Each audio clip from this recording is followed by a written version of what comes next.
Good morning, students. Today we are going to start chapter number 7 and that is the sentence. तो हमें पता है what are sentence? Read these group of words. तो पूरे group of words को मिलाकर ही एक सेंटेंस बनता है. तो अभी हम पहले इन एग्जाम्पल्स को पढ़ लेंगे. Late train the is very today. Milk me a of glass give. Dresses are these beautiful? Is uncle my an artist? Sweet I like oranges. तो ये सेंटेंसेस पढ़ के हमें कुछ ना कुछ तो गड़बड़ दिख रही है, क्योंकि ये सेंटेंस जो हमने अभी रीड किए दे आर नॉट करेक्ट. ये बिल्कुल उल्टे फुल्टे सेंटेंसेस लिखे हुए हैं. Do these group of words make a sense? तो ये वर्ड्स हमें समझ में ही नहीं आए कि ये लिखा क्या हुआ है, बिकॉज ये बिल्कुल घुमा फिरा के लिखा हुआ है और ये वर्ड्स कोई भी सेंस नहीं दे रहे हैं. Now read the same group of words in another order. अब हम इन्हीं वर्ड्स को पढ़ेंगे लेकिन उनका जो ऑर्डर है वो चेंज होगा. The train is very late today. Train बहुत ज़्यादा लेट है. Give me a glass of milk. मुझे एक मिल्क का ग्लास दे दो. These dresses are beautiful. ये ड्रेसेस बहुत ब्यूटीफुल हैं. My uncle is an artist. मेरे अंकल आर्टिस्ट हैं. I like sweet oranges. मुझे स्वीट ऑरेंजेस बहुत पसंद हैं. तो हमें यहाँ पे दिखा कि पहले जो हमने सेंटेंस पढ़े उसमें ये सेम टू सेम वर्ड्स का ही यूज़ हुआ है, लेकिन यहाँ पे ये सेंटेंसेस बिल्कुल सेंस नहीं बना रहे थे. इनका मतलब हमें समझ में नहीं आ रहा था. पर जब उनका ऑर्डर चेंज हुआ तब हमें यही के यही वर्ड्स में जब ऑर्डर चेंज करके सेंटेंस हमने बनाया तो यहाँ पर हमें दिख रहा है कि ये जो सेंटेंसेस हैं ये कुछ ना कुछ सेंस दे रहे हैं. यहाँ पे हमें समझ में आ रहा है कि किस चीज़ के बारे में बात हो रही है. ट्रेन के, मिल्क के, ड्रेस, अंकल, स्वीट, इन सब के बारे में बात हो रही है. तो ये हमें समझ में आ रहा है. Do these group of words make a sense?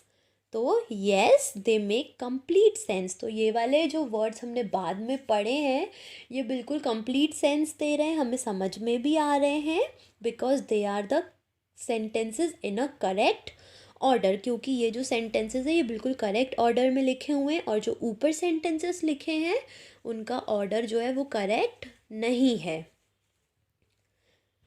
So we can say that when the words are placed in their proper order is called a sentence.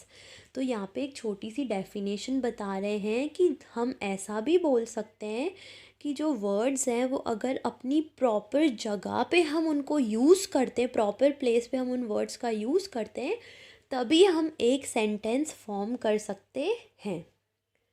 तो यहाँ पर जब हमने देखा कि ऊपर जो सेंटेंस हैं वो बिल्कुल उल्टे फुल्टे लिखे हुए थे, वो हमें समझ में भी नहीं आ रहे थे. ऐसे ही जब बाद में दूसरी बार वो सेंटेंसेस का जो ऑर्डर है वो बिल्कुल सही उसमें लिखा गया, बिल्कुल सही प्लेस पे हर एक वर्ड को लिखा गया, तभी वो सेंटेंसेस कुछ ना कुछ सेंस बना रहे हैं. तो उन्हें ही जब हम बिल्कुल वर्ड्स को करेक्ट ऑर्डर में लिखते हैं, करेक्ट जगह पर एक एक वर्ड मेंशन करते हैं, उसी को हम बोलते हैं sentence. We can say that when the words are placed in their proper order is called a sentence. So you have to remember this definition, that when the words are placed in their proper order is called a sentence.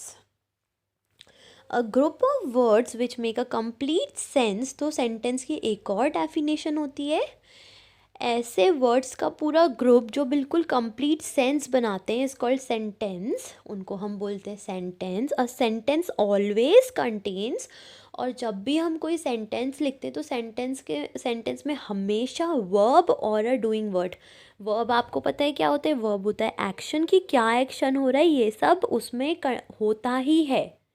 जब भी हम कोई sentence लिखते तो ये चीज़ होती ही है कि उस सेंटेंस में वर्ब, डूइंग वर्ड हमें लिखना ही होता है. बिकॉज तभी तो सेंटेंस बनेगा. जब हम किसी एक्शन के बारे में लिखेंगे, कोई डूइंग वर्ड के बारे में लिखेंगे, तभी एक सेंटेंस फॉर्म हो सकता है. और वो वर्ब्स को यूज़ करके जो वर्ड्स हैं उनके पूरे ग्रुप को हम यूज़ करके ही एक सेंटेंस फॉर्म करते हैं. A sentence is always begin with a capital letter. जो जब भी हम सेंटेंस लिखते हैं तो वो सेंटेंस हमेशा कैपिटल लेटर से ही स्टार्ट होता है। हमेशा मैंने आपको बताया है कि we are writing first letter capital. हम कोई क्वेश्चन लिखते हैं तो भी हम फर्स्ट लेटर कैपिटल लिखते हैं, और अगर हम कोई आंसर लिख रहे हैं तो भी हम फर्स्ट लेटर कैपिटल लिखते हैं। And ends with full stop. और अब जब हम उस सेंटेंस को कंप्लीट कर लेते हैं तो वो जो सेंटेंस है वो उसके लास्ट में हम हमेशा यूज़ करते हैं किसका, फुल स्टॉप का। आपको दिख रहा है यहाँ पे फुल स्टॉप है। ऐसा ही जब भी हम यहाँ पे भी हम देख सकते हैं फुल स्टॉप का यूज़ है, क्योंकि यहाँ पर ये सेंटेंस पूरे कंप्लीट हो रहे हैं इसीलिए यहाँ पे फुल स्टॉप का यूज़ किया गया है।